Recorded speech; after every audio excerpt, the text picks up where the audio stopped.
Trump killed the bill. The bill was being written by senior Republicans in the Senate, and he killed the bill. Why? You had a case in Georgia not very long ago, didn't you? They made an ad about a young woman who'd been killed by an immigrant. Yeah, well, if they'd all been properly vetted, that probably wouldn't have happened. But if they're all properly vetted and that doesn't happen. Well, there you go. Unvetted. That was former President Bill Clinton discussing the death of Georgia nursing student Laken Riley. She was killed by an illegal migrant in February.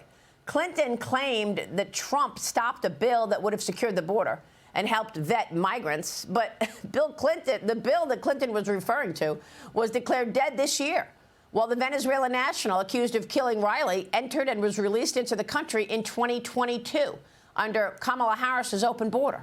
The Trump campaign responded with this. Kamala Harris claimed the border was secure just days after Laken Riley's illegal immigrant killer, Jose Ibarra, crossed into the country. Ibarra was caught at the border and then released into the country by Kamala Harris. Joining me now is Georgia Congressman Austin Scott. He's a member of the House Intelligence, Armed Services, Rules, and Agricultural Committees. Congressman, thanks very much for being here this morning. The Democrats keep blaming Trump for killing the bill. Your reaction? Just pure stupidity. I mean, just not true. It's just a lie they're telling to win the campaign. Let me say this, two things on it. One is, notice Bill Clinton refuses to use the word illegal. He was an illegal immigrant. Legal immigration is an asset to the country that Donald Trump supports and Republican supports.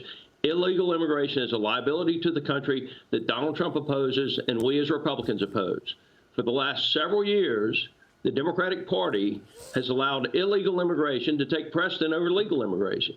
And they refuse to even acknowledge that these people are illegally in the country. They've never been vetted. We have no idea who they are, what type of network brought them here, or what networks are supporting them while they're inside the United States of America. They are a threat to our economy. They are a threat to our security, and they need to be deported. Well, I mean, let's be clear. This guy, Ibarra, who killed Laken Riley, allegedly, you know, he was in the country and released in 2022.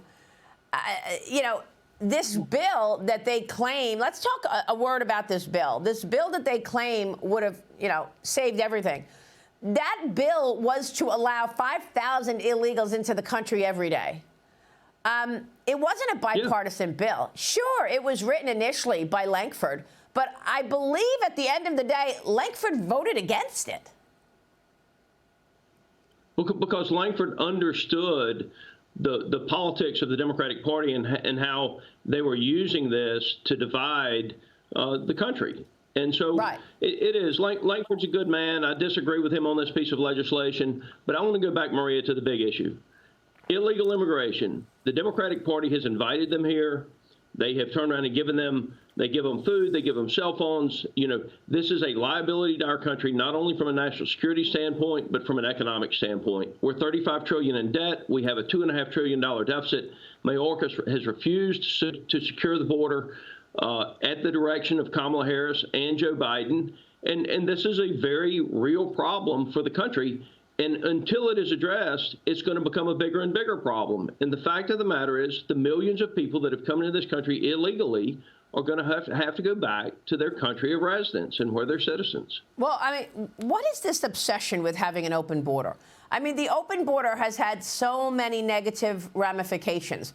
But to consider the fact that they've actually used all these different pots of money to send money to illegals, including FEMA, emergency money, we believe, because KJP told us about it 2 years ago. We have her on tape saying all the money that was coming from FEMA going to illegal migrants. Why do they have this wide open border? And if that's the case, why doesn't Kamala Harris just own it? She knows what she's done in the last 4 years. Own it. But because it's the faction of their party that controls their primaries. It is their donor base that controls their party that demands the open borders. And so they're not going to stand up to that radical faction of the Democratic Party. We have people absolutely running for office as Democrats claiming to be socialist. There's no difference in socialism and communism. And, these people do not care about America. What are your thoughts? They are pandering to the far left. What are your thoughts on the election in Georgia? Look, Trump has been trying to visit lots of swing states. We know that Hurricane Helene caused more than $6.4 billion in losses to Georgia farms. The state commissioner of agriculture says thousands of farmers were devastated by that storm, warning that their future is now uncertain, Congressman. President Trump was among the first leaders to visit Georgia in the middle of this. Tell me about your constituents. How are they doing after Helene? And then I want to get your instinct on how you believe Georgia voters will vote this November. Sure. Well, the storm was devastating to us financially. I mean, it just totally wiped out the ag industry in a lot of the counties that I represent. And so the thing I would tell you, Maria, is that we will go back, hopefully, and use the same model that we used with Hurricane Michael, where we actually block grant a lot of the funds to the states. That's what's needed to get money into the hands of the agricultural producers as soon as possible. And so what we did with Hurricane Michael, we've got that model. I hope we use that for Hurricane Helene. The devastation from Helene, it's much broader than it was with Hurricane Michael. It hit a significantly larger portion of the state. It hit a larger portion of Florida. It went all the way into North Carolina, South Carolina, Tennessee, Virginia. And so there's just a huge impact to the agricultural industry in Florida and Georgia from this storm. Now, the thing I want people to understand is in rural America, the economy starts and stops with the American farmer. So without the American farmer, there is no tax base for the school system. There is no tax base for the local counties and the cities and law enforcement and the other things that we all need. And so we've got to get these farms back up and running again. And then from the standpoint of the American food supply, and this is the real danger in the Democratic Party's refusal to support the American farmer, is that we're importing more food now into this country than we ever have in the history of America.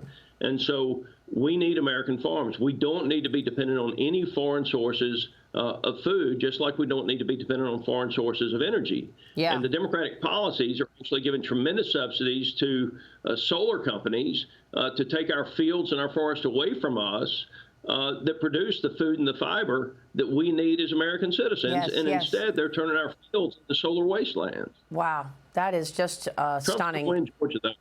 Prayers to your constituents. Congressman, real quick, how do you expect Georgia to vote? Georgia's going to vote for Trump. As I'm going to vote. The polls open at 7 o'clock today.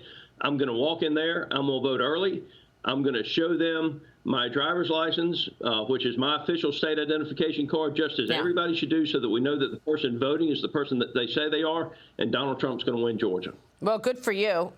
Thank God you're not in California, because you would be under arrest if you took your ID out. Gavin Newsom is banning the use of ID.